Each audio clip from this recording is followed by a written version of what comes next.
Hello and welcome back to another video from Futures Analytica. This is Zach, and today we're going to be looking at the NQ settings.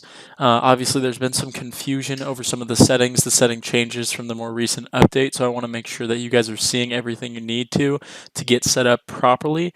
And so, yeah, we're just going to be going over all the settings, AC4 and Polarity ATI, making sure everyone's on the same page here. So, without further ado, let's just jump straight into it. Alrighty guys, so we're going to be going through with a playback connection like I always do in these videos, and then I'll open up a new chart for you guys to start from scratch. So NQ0923 is the current contract. Make sure it's a 32 range chart. Hit Teak Replay. And for all future contract changes, NinjaTrader automatically sends you a notification so you won't miss it, and you'll just roll over your contract if you're curious about that.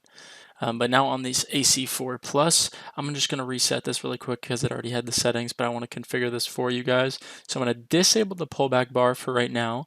I'm going to make sure that we have volume profile checked, and then we're going to put 50 for the min volume, horizontal for the calculation method, 500 for the min side volume, or the max side volume, I mean, and then the ratio calculation method and multiplier. Our ratio is going to be 2.5. And then down here, we're going to also make that 2.5. We want those to be the same. And then ticks per level, 4. Obviously, we're using tick stacking. And then the number of imbalances for the derived area should be 2. Hit show on that if it's not already. And then we can use the minimum filter to 300. Actually, 350 should be good. And then we just put this a little less than that. And then down here, bar right margin 50. This will just keep your chart a little bit larger. And then the pullback, I'll just put to 10 for right now. And then just so you know, for the label, you can delete all that messy top text at the top of your chart by deleting that line. And then when we load up our chart here in a second, you'll see. But make sure we save the template, name it something easy. I'm just going to overwrite this one for now.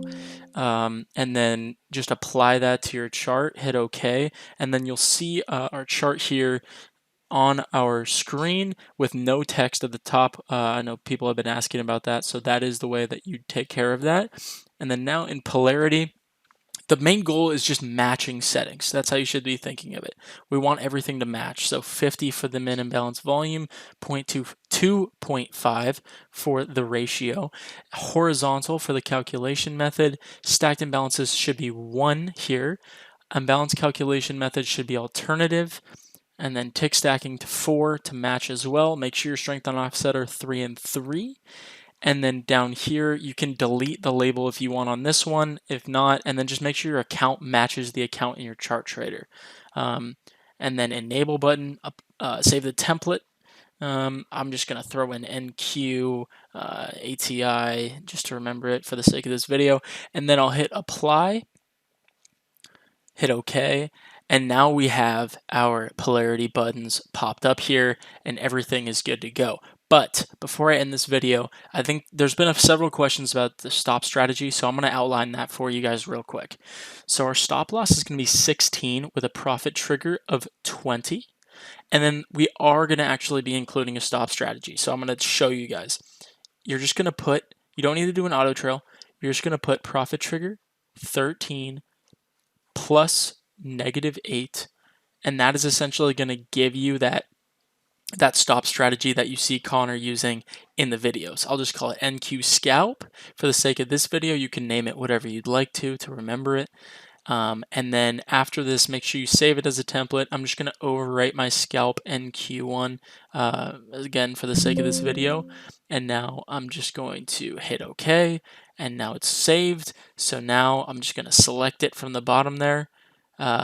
I recommend double checking it just to make sure you have everything set up properly, like I just did there. And now I'm going to go back into my strategy settings, down, and see how it's scalp. It's the wrong one, so I'm going to disenable it, go back up, change it to scalp NQ, go down, enable it, hit apply, OK, and we're good to go.